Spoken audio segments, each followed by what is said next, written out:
votre magazine multiculturel Carrefour. Nous sommes ravis de vous présenter notre 45e émission Faire face au littering. Le mot littering provient de l'anglais et concerne les déchets abandonnés par terre. Au lieu d'être déposés dans les poubelles. On peut les trouver aussi bien dans la ville, dans la nature ou dans les espaces publics. La Suisse est depuis longtemps reconnue pour être un pays propre. Cependant, depuis quelques années, on retrouve de plus en plus de déchets dans les espaces publics, notamment dû au changement de comportement des consommateurs. Selon l'Office fédéral de l'environnement, les emballages des repas à l'emporter, les mégots de cigarettes et les journaux gratuits constituent les principaux déchets abandonnés. Pour améliorer la situation, il est essentiel de mener des campagnes de lutte contre les littering, avoir un engagement citoyen, ainsi qu'à sensibiliser les gens sur l'importance de respecter l'environnement pour nous et pour les générations futures. Dans ce reportage, nous allons vous expliquer quels sont les enjeux liés au littering, des projets exemplaires, aussi bien que des informations pratiques. Comment faire face au littering? Regardez avec nous. La propreté fait partie de notre vie, mais c'est clair que chacun définit ce qui est propre de sa propre manière. Le fait est qu'il n'y a pas de concept unique. La société se produit et se reproduit en inventant tous les jours ce qui est propre et ce qui ne l'est pas. Donc un changement de génération peut amener à une autre manière de vivre et d'interpréter la propreté. Quelque part, elle est très personnelle, mais elle devient collective au moment où les gens se rencontrent. Et c'est là où ça devient intéressant. Comprendre comment les gens définissent entre eux ce qui est tolérable encore en termes de propreté et ce qui est intolérable. Justement, une question de la lutte contre le littering, dans quel sens cette lutte est une question qui concerne l'ensemble, la collectivité? Le littering, c'est un phénomène évidemment qui est du coup au dehors de ce qui est la sphère privée et ce que je juge juste comme propriété pour moi. Ça concerne du coup toute une communauté, tout un territoire précis. Et là, évidemment, la question est, est-ce qu'on tolère ou on ne tolère pas? Est-ce qu'on veut que les gens puissent jeter par terre les choses et on organise un service de nettoyage urbain hyper efficace que chaque jour, 2-3 fois passe et nettoie?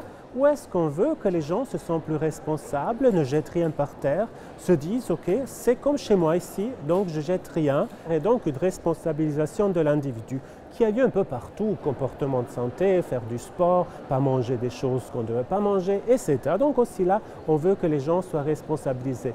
Yo me llamo José, vengo de España y ahora estoy viviendo aquí en Suiza. ¿Y qué le ha parecido aquí vivir? ¿Le ha gustado? Sí, aquí sí es más ordenado, tienen todo. En cada sitio hay lugares para tirar la basura, está más. La gente también ¿cómo se dice? Se conciencia más en tirar algo. Pero que también hay tachos de basura más cerca también a donde uno está. Les gens se responsabilisent que s'ils ont un sens dans cette responsabilisation, c'est-à-dire ils doivent trouver déjà les lieux propres.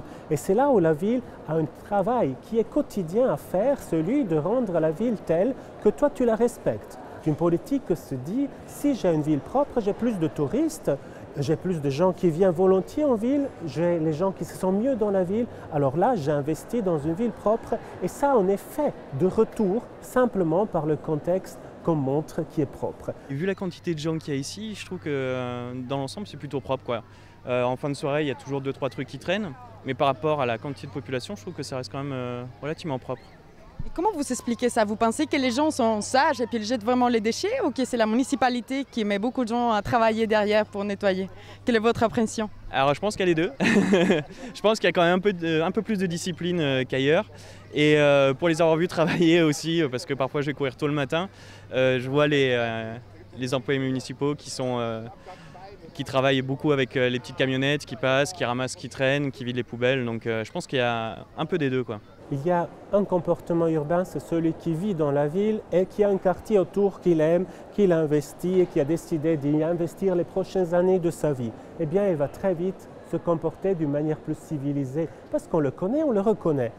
Et s'il jette toujours les choses par terre, un jour arrivera le geste de quelqu'un qui dit « arrête à jeter les choses par terre ». Donc, dans le territoire vécu, tu es plus responsable. Le problème est que la ville est aussi un grand lieu de passage. Il y a une mobilité fantastique des gens qui entrent tous les jours, des dizaines de milliers de personnes qui viennent travailler au centre qui repartent. Il y a les touristes qui viennent d'un lieu pour aller dans un autre lieu et tout ça crée chez ces gens-là exactement le contraire comme attitude, c'est-à-dire c'est pas mon lieu donc je le respecte un peu moins. Alors pour ces gens-là, il faut nettoyer la ville. Nous on a vécu une année à Londres et là je trouvais que c'était vraiment sale partout. Quand on est parti avec mon mari en Angleterre, on s'est dit si ça nous plaît on resterait vivre là-bas, mais c'est vrai que ça manque aussi, ces respects quotidiens, la propreté en général. Et puis c'est quelque chose qui nous a vraiment choqué quand on a vécu là-bas. Alors quand on est rentré, c'est clair, c'est quelque chose qu'on apprécie. Hein. Même que quand on est ici, on ne se rend pas compte à quel point c'est propre.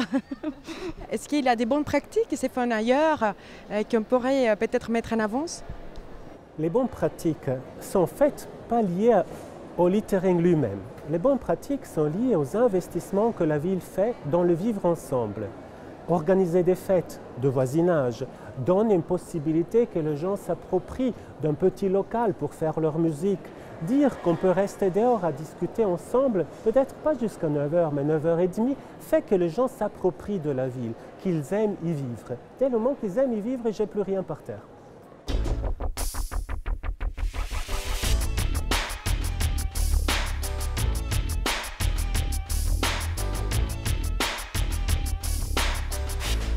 C'est une campagne qu'on a voulu très sympathique. On voulait aller vers les gens d'une manière rigolote pour leur expliquer que les poubelles étaient là sur le domaine public pour mettre les déchets et que les déchets qui étaient dans la rue devaient se retrouver dans les poubelles. On les a décorés, on a décoré plus de 250 poubelles sur la ville de Lausanne avec une tête de monstre pour accueillir les déchets. C'était aussi des monstres très sympathiques, aussi sur un public qu'on voulait plus jeune pour que les enfants puissent aussi accepter le phénomène des poubelles et qu'ils y aillent plus volontiers. On a fait parler les poubelles dans un premier temps. C'est vrai qu'il y a un certain nombre de poubelles qui émettaient des sons quand on mettait un déchet dedans. Donc là, ça a surtout amusé les enfants, mais aussi les parents parfois. Et le message des enfants aux parents, c'était on veut absolument trouver les poubelles qui font du bruit pour aller mettre des déchets dedans. Et cette année, pour la 3e année consécutive et la dernière, on revient avec un système d'approche un peu différent vers le public. C'est qu'on a fait 2 robots poubelles qui vont à la rencontre du public.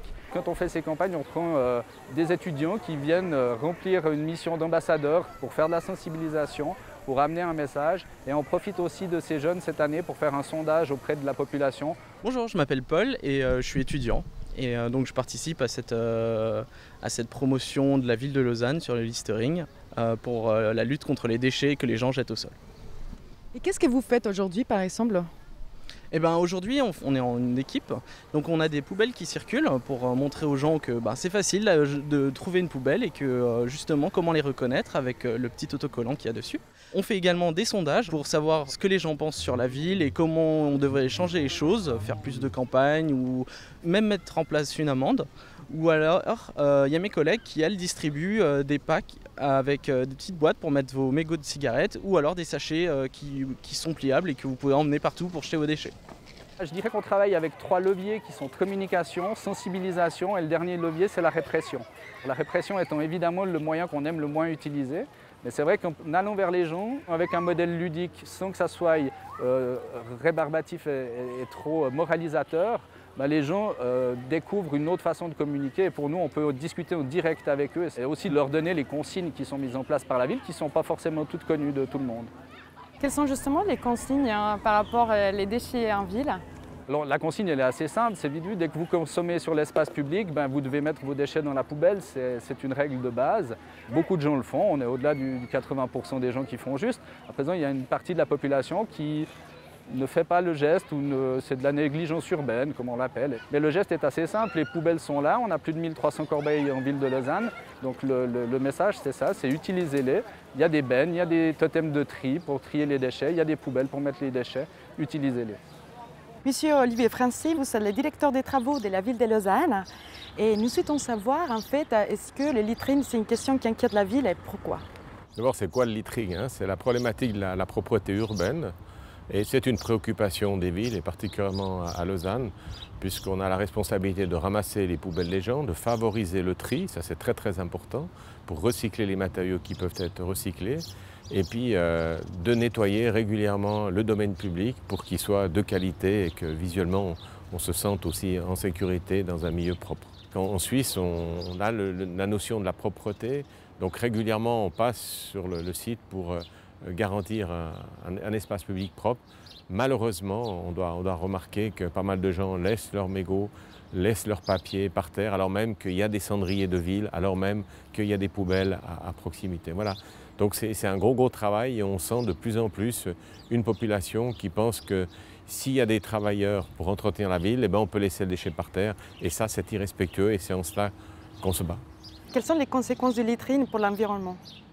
Alors c'est dramatique, c'est que si on est négligent dans la propreté urbaine, je prends par exemple le plastique qui vole, aujourd'hui on a un tout petit peu de vent, ça va dans le lac, donc ça a des conséquences automatiquement dans le lac, ça finit dans les rivières. Il y a d'autres personnes pour ne pas payer la taxe au sac, mettre des déchets dans les eaux usées. Et ça c'est très conséquent, en tout cas en termes d'environnement, parce que ça peut avoir des effets très néfastes. On doit absolument lire avec attention les plannings qu'on donne tous les ans à notre population pour dire si vous avez un problème de déchets, on peut vous le résoudre. Parfois c'est payant, parfois ça peut être gratuit. Et rappelez aussi que quand on consomme, on va dans un magasin. Donc quand le bien est terminé, on doit le ramener dans un autre magasin qui est une déchetterie comme est ici derrière. Donc on peut recycler les matériaux quand ils sont en fin de vie, mais il faut un acte citoyen, il faut que chaque citoyen pense qu'on ne va pas seulement au magasin pour acheter, mais aussi quand le produit est fini, on peut le ramener dans une déchetterie. Monsieur Leroy, expliquez-nous un petit peu quel est le lien entre les litrines, donc les déchets sauvages qui sont en ville, avec les tri des déchets de manière générale. Littering est un terme anglais, mais il y a le littering passif en fait. C'est tous les comportements que les gens pourront avoir dans l'abandon des déchets ou le dépôt de déchets en dehors des infrastructures de tri. Mais également le dépôt, comme on peut le voir dans les fractions de déchets qu'on collecte en porte-à-porte, que ce soit le papier carton, les végétaux ou le verre. Et là en l'occurrence le végétaux, ce qui nous touche aujourd'hui, ce qui est devant nous. Le fait de laisser des emballages, par exemple plastique, ça peut être problématique si ce n'est pas un plastique biodégradable, répondant aux normes qu'on a communiquées sur les communications de la ville. En l'occurrence. Est-ce que les déchets végétaux, ça a amélioré ou pas suite à la taxe sac? Il y a eu une légère dégradation, comme je disais tout à l'heure, soit parce que 5% des gens ne comprennent pas le bon geste, donc ils estiment que laisser l'emballage plastique autour du fruit n'est pas problématique, alors que ça l'est. 5% aussi qui ne sont peut-être pas forcément atteints par la culture du tri, puis 5% des gens qui ça ne les touche pas parce que voilà, le fait d'avoir payé son sac taxé, ils estiment d'avoir le droit de tout jeter dans n'importe quel conteneur. C'est pour la raison pour laquelle on fait des communications, nombreuses communications, notamment sur le site internet, ils peuvent télécharger ces informations pour pouvoir les sensibiliser au tri, leur expliquer le pourquoi et puis comment les bons principes en fait du tri pour trier juste. Donc ça c'est une communication qui a été faite par la ville de Lausanne qui rappelle ce qu'on peut mettre dans les déchets végétaux, ce qu'on ne peut pas mettre. Donc en fait, le bon comportement du tri, en rappelant que c'est des végétaux crus et qu'en bref, que tout ce qui nourrit la nature doit aller dans ce conteneur et non pas ce qui la pollue. Justement, pourquoi est-il important de trier juste? Si on prend la fraction de déchets végétaux, il faut bien dire que les végétaux viennent de la nature. On va transformer ça en compost et ça va retourner à la nature. Donc c'est vrai que si une fraction de déchets non conformes est laissée, tels que de l'aluminium, des métaux, ce genre de choses-là, dans les végétaux ou du plastique, ça va être retrouvé dans la nature. Donc on a un impact direct en tant que consommateur sur l'environnement. Est-ce qu'on trouve des déchets dans les espaces verts et quel genre de déchets? Oui, il y a beaucoup de déchets dans les espaces verts aujourd'hui.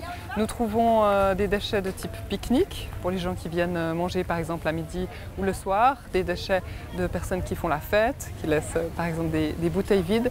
Et enfin, dernier élément qui nous pose problème, des gens qui, pour contourner la taxe poubelle, viennent jeter dans les parcs les déchets ménagers. Combien ça coûte aux communes finalement cette lutte contre les littering?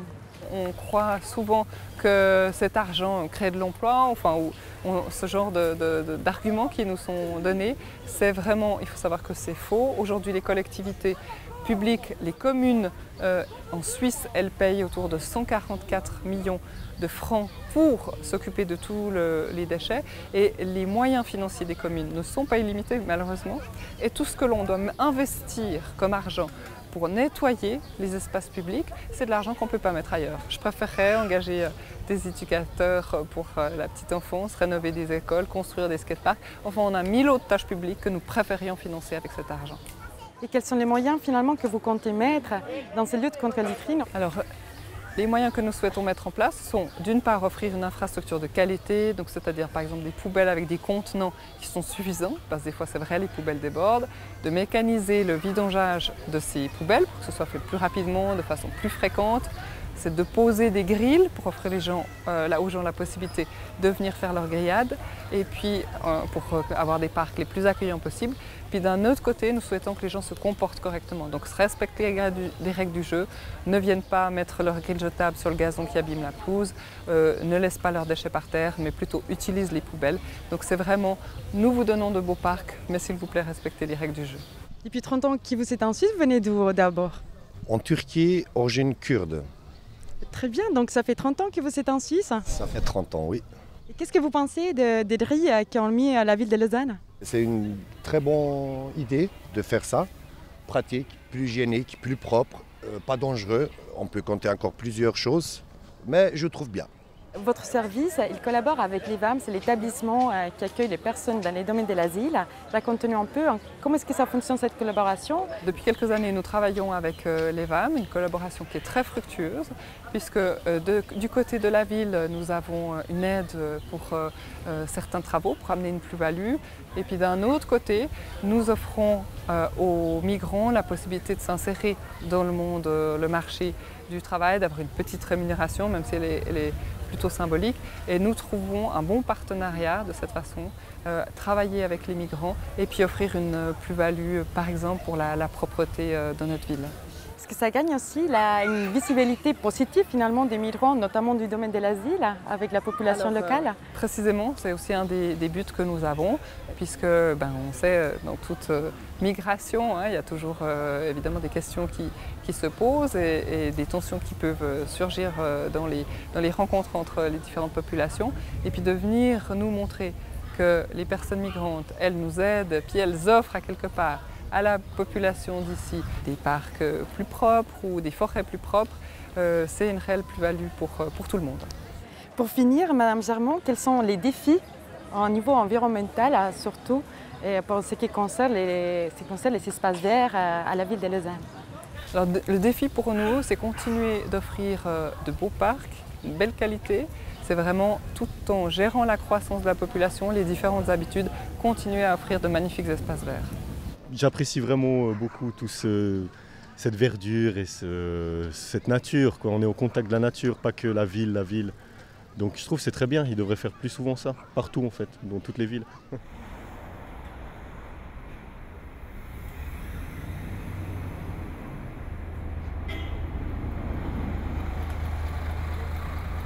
En quoi consistent ces projets BusNet qu'on voit aujourd'hui ici à Saint-François? Les migrants vont rentrer dans le véhicule. Un des objectifs, c'est de ne pas mettre le véhicule en retard et de pouvoir rentrer rapidement dans un véhicule. Ils ont environ 1 minute pour ramasser les déchets qui se trouvent au sol ou sur les sièges. De combien de déchets parlons-nous par année? Au niveau de la quantité des déchets sur le programme BusNet à Saint-François, ça représente environ 7,5 tonnes en moyenne par année depuis 2006. Dans quel sens vous êtes gagnant?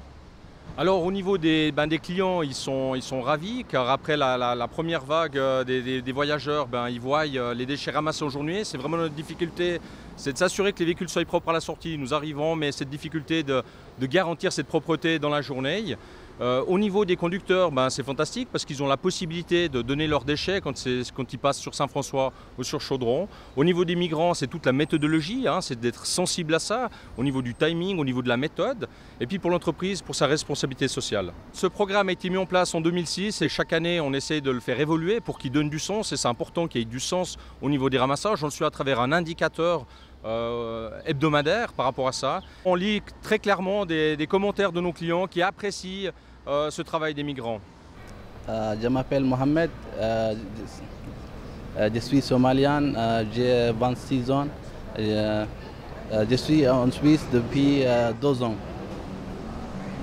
Qu'est-ce que vous faisiez avant chez vous comme travail? Je suis imprimeur en Yémen. Et qu'est-ce qui vous a motivé à travailler dans ces projets de BusNet? pour apprendre le système pour travailler après, pour apprendre le français bien.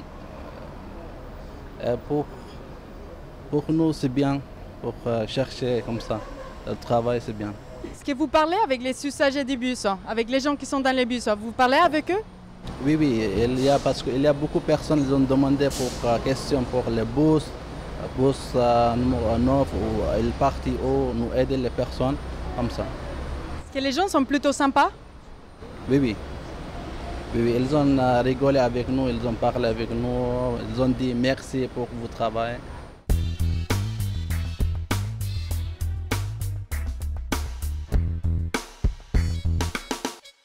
Jean-Philippe Lemain, merci beaucoup d'être avec nous aujourd'hui. Nous nous trouvons aujourd'hui ici à Montreux. On a profité également d'être dans le cadre du festival des jazz des Montreux. Et raconte-nous un peu comment ça fonctionne la question des déchets, notamment lors du festival. La question des déchets est une grande préoccupation pour rendre propre la ville de Montreux. Vous avez vu ce matin, on a commencé à 5 heures du matin. La difficulté qu'on a, c'est le délai qui est court pour nettoyer. C'est important d'être très bien organisé parce que, vous l'avez vu, il y a d'autres manifestations, il y a le marché, on a vu d'autres activités, donc les gens se rapproprient très rapidement l'espace, les micro-espaces. Et puis là, nous, il faut qu'on se situe juste entre ces différentes interventions. C'est beaucoup d'organisation. Ce matin, on était une trentaine de collaborateurs, plus les collaborateurs externes, dans des domaines différents. Et dans les périodes fortes comme le Montreux Jazz, le marché de Noël, d'autres manifestations, par tournus, tous nos employés y participent. Quand on est arrivé trop tôt ce matin, on a vu qu'il y avait beaucoup de déchets abandonnés par terre. Quels sont ces genres de déchets? Alors les déchets qu'on trouve par terre, c'est principalement des bouteilles, des mégots, des assiettes.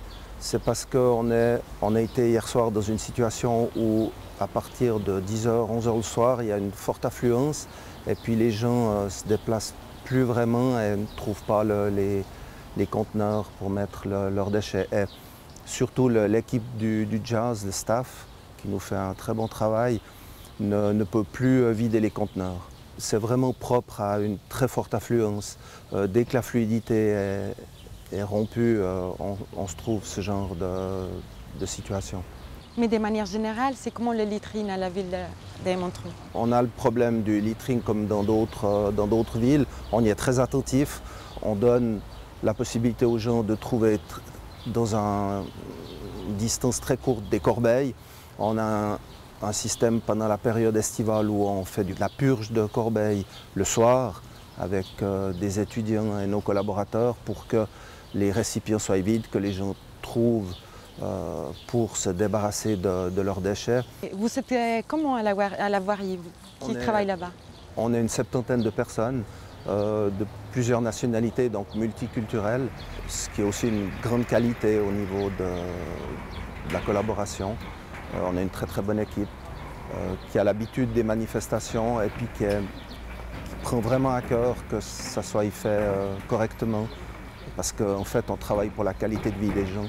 Et puis quand on a compris ça, on arrive à faire énormément de choses. Et en quoi vous vous améliorez chaque année? Il y a toujours beaucoup de petits points à améliorer. Et puis on prend des autres manifestations, les expériences qu'on a pour avancer. Tout à fait, on a vu aussi dans le cadre du Montreux Jazz Festival, par exemple, qu'on a mis les gobelets. Alors depuis l'année passée, ils ont passé les organisateurs aux gobelets lavables, recyclables. Ça a bien amélioré le volume des déchets qui étaient par terre. Les gobelets, c'était vraiment difficile parce qu'ils ne sont pas empilés, donc ça prend vraiment un immense volume. Et puis ça, c'est vrai que ça fonctionne très bien. Les jardiniers ont construit avec l'aide de notre serrurier ces barrières avec des notes pour donner un côté sympa et puis surtout pour protéger les massifs. Et on voit que c'est bien respecté.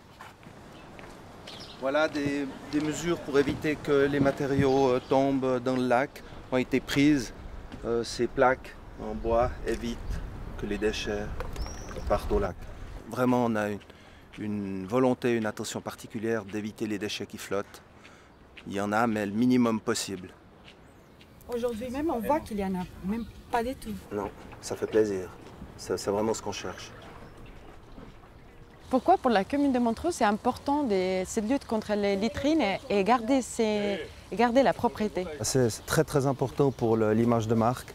On est très attaché à l'image de marque de Montreux, puisqu'en fait on a une connotation européenne, il y a beaucoup de choses qui se font à Montreux. Donc on doit vraiment garder cette qualité qu'on peut offrir aux Montreusiens et aux touristes toute l'année, qui est une qualité pour tout le monde. C'est vraiment une volonté qu'a la commune de Montreux.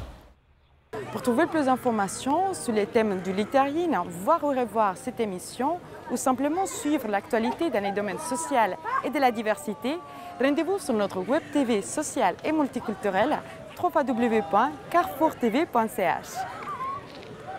Comme toujours, un grand merci de votre fidélité. On se retrouve dans un prochain numéro de notre magazine multiculturel Carrefour. À la prochaine et à la vista.